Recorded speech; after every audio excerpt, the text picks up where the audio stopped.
Imagine being a successful musician. There's an upcoming election in the United States, so you pick a side and support Donald Trump. Then his people call your people, and you get invited to speak on stage at Trump's own rally. And even though you've built up a huge fan base in Puerto Rico and Latin America, your name is Nikki. And Donald Trump doesn't actually know who the hell you are. And in fact, as he's calling you on stage, he assumed you were a Latina. But you are in fact a grown-ass man. Latin music superstar Nikki Jam. Do you know Nikki? She's hot. Where is Nikki? This was so embarrassing for this guy, and he got made fun of so much after this that he deleted all of his posts endorsing Trump, and yeah. Now obviously if a politician was having someone influential paid to endorse them, or if the influential person is only endorsing the politician for a favor, that information wouldn't be the easiest to find, since a big part of something like this happening will be for it to look organic, and not like, you just had somebody paid to say it. It's not like I expect Donald Trump to know him. I didn't even know who he was before this happened because I don't speak Spanish. But he is very successful in Latin America, where he's gone platinum and even diamond.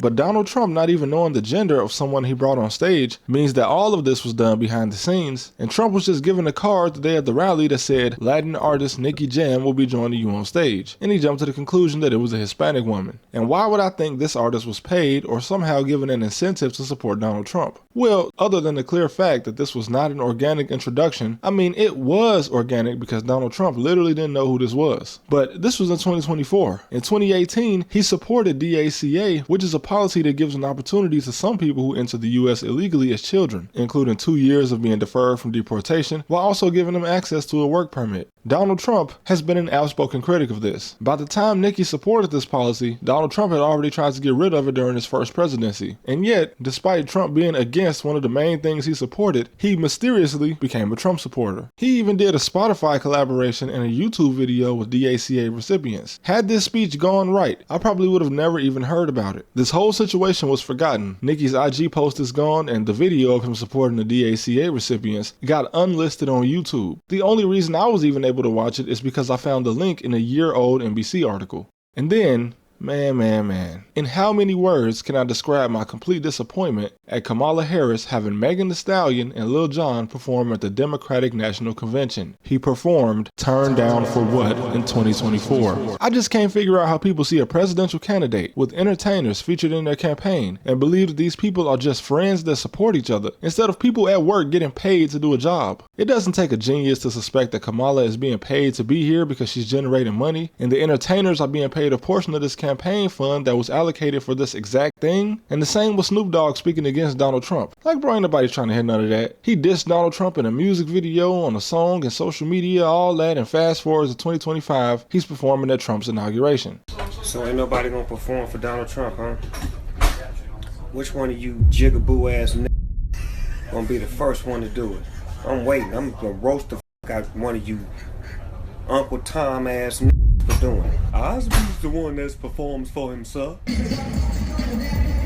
Me, personally, I'm just asking for more effort. The US spends billions of dollars annually on things that have nothing to do with me, but when it comes to lying to me and trying to make a celebrity influence my political decisions, they can't even get it right. Lie to me correctly. Snoop Dogg is kind of like Shaq, as in everybody should have seen this coming. Snoop Dogg, like Shaq, gets paid to do everything. They've both had so many sponsors and commercials over the years that it's hard to believe these two men wouldn't take a paycheck to support anything. The man has a custom Olympic NBC Snoop Dogg jacket. At the Olympics, he will literally work for whoever the highest bidder is. One side got gang members from Brooklyn and popular rappers coming on stage to support him, and the other side has all the pop stars from Mick Jagger to Taylor Swift. So it's kind of like there was a bidding war, but the sides have already been chosen in the industry. And it's not too far-fetched to think that a celebrity would get paid to endorse a politician. I get sponsors that reach out to me to advertise what they want, but at the end of the day, unless I've actually used and supported what you're selling, if I accept the sponsorship, I'm just lying for money. If a brand of dog food offers me money, but it's not food that I would ever feed to my dog, how the hell I'm gonna tell you to use my discount code and buy it? And we take dogs seriously over here. My name is Trap University because Trap is my dog's name. But you see what I'm saying. Taylor Swift and Lady Gaga didn't just support Kamala because they wanted her to be president. For decades, the biggest pop stars have always been Democrat supporters. Almost like there's some kind of stipulation in the contract from these major labels. I will say I noticed a difference before Donald Trump though. Rappers didn't always publicly support the Republican Party until Donald Trump started running. But one thing that was always constant constant is that the mainstream celebrities always support the Democrats, while the more niche C and D-list celebrities always support the Republican Party. Why? Well, that would be a deep rabbit hole, and I'm not sure we have time for that today. I broke down before in the older video how powerful business and religious figures were advocating for the president to pardon certain rappers, which led to the rappers supporting this president. Like the CEO of a liquor company that sponsors Lil Wayne asking Donald Trump to pardon him, which he did, along with a rabbi supporting Kodak Black's sentence being commuted by Donald Trump, along with a strange, possibly fake pastor, Daryl Scott, that also supported Kodak Black's commutation. Now, Daryl is I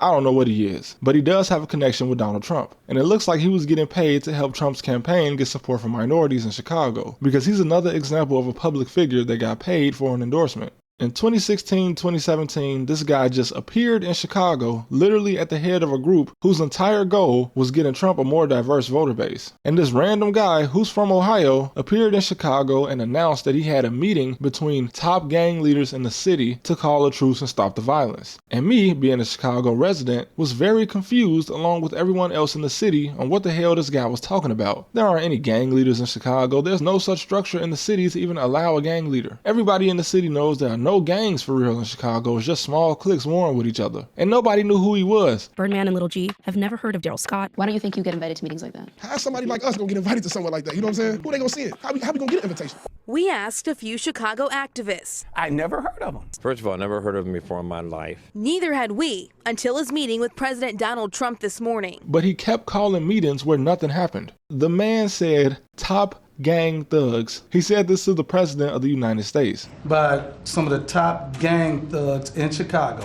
for a sit down. They reached out to me because they associated me with you. They respect you. They believe in what you're doing. And they want to have a sit down about lowering that body count. I don't know how something could sound more scripted. Like, that sounds like a Tubi movie script. He even later admitted that he didn't talk to any gang members at all. He said he did, however, speak to some older, former gang members, also known as people that have no influence on active gang members. Former street guys. So you misspoke at the table with the president? Well, to be honest, they were former street guys. Anyway, in 2016, Barack Obama said Kendrick over Drake. You gotta go with Kendrick. I'm just saying.